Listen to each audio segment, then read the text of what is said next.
mbokk yi ñu ngi leen di nuyu di leen ziara di amati mbégte dalal leen ngir jox leen seen xibaar météo mbokk yi ñu ngi leen doon yëgal gànnax gi nga xam ni mi ngi nekk biir géej donc ul googu noonu dina weesu 2 mètres ak genn wàll te incha allah dina fi desandi fii ba fukki waxtu ak benn jot ci guddi gi muy 23h ci ajuma ji te ca noonu nag jàppale ni incha allah ul googu noonu dinañ ko nemmeeku ca Grande Côte ca Dakar ak Petite Côte donc muy domaine bi ko dalee Saint-Louis ba Petite Côte ba muy boori Fatick xaw a wàcc ba Banjul donc ca noonu nag bàyyi leen xel bu baax alerte bii nga xam ni mën na jur ay gàllankoor pour ñi nga xam ne war nañu dem géej donc dañuy yem fii rek ànd ak yéen ci joor bi gis ni incha allah asamaan si sax la ñuy wax dina xaw a leer tuuti ci lii ëpp ci réew mi donte dinañu nemmeeku ay niir incha allah ca boori Kédougou tamit ngelaw goo xam ne dina jugee penk nar a ëpp réew mi indaale tuuti tàngoor con noonu boo leen xoolee tamit guddib tey ji jàpp ëllëg ci fajar température yi dinañu xaw a yokk tuuti bu ñu leen di méngaleeg température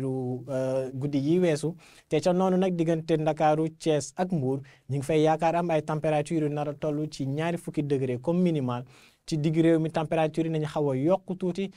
fukki degré ak juróom-ñeent ñu ngi koy yaakaar am incha allah ca Diourbel comme minimal waaye bi ëpp incha allah ci température yi fële ca Fatick lañ ko nar a nemmeekoo nar a toll ci 20 degré ak ñaar gis nañ ni nag boori bët Saalum foofee la température yi gën a néew nar a féetee ca noonu Ziguinchor dina am fukki degré ak juróom-ñeent fukki degré ak juróom-ñaar fële ca Sédhiou waaye Kolda moo nar a am température bi nar a gën a néew ci guddib tey ji nar a toll ci fukki degré ak juróom-benn ca noonu nag asamaan si daanaka lu muy am ci niir narul bari lu dul xëy na boori Kédougou jàpp Tamba foofee mën nañ fa nemmee ko ay niir yu xaw a tàkku tuuti yu fa nar a nekk incha allah te dinañ fa desandi sax ba ëllëg ndax ëllëg ci digg bëccëg dinañu wéy di nemmeeku tàngoor ci réew mi tàngoor googu noonu nag dina gën a tar ci digg réew mi ndax température yi gën a kawe foofee la ñuy féetewu te ca noonu boo leen xoolee ca Kaffrine ñu ngi fay yaakaar am ay température yu nar a àgg ca 20 degré ak juróom-ñeent boori digg réew mi nag Thiès dina am 20 degré ak juróom-ñett 20 degré ak juróom ba juróom benn diggante Louga ak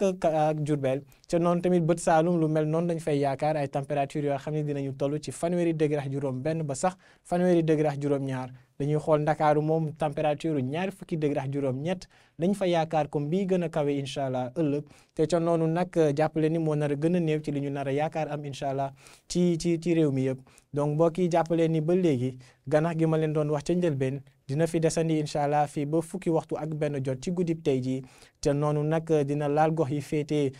diggante Saint-Louis ba daanaka Banjul donc muy Grande Côte bi Dakar ak Petite Côte te ul googu noonu dina toll ci 2 mètres ak genn wàll ñu leen ñaan ngeen bàyyi xel bu baax xibaar googu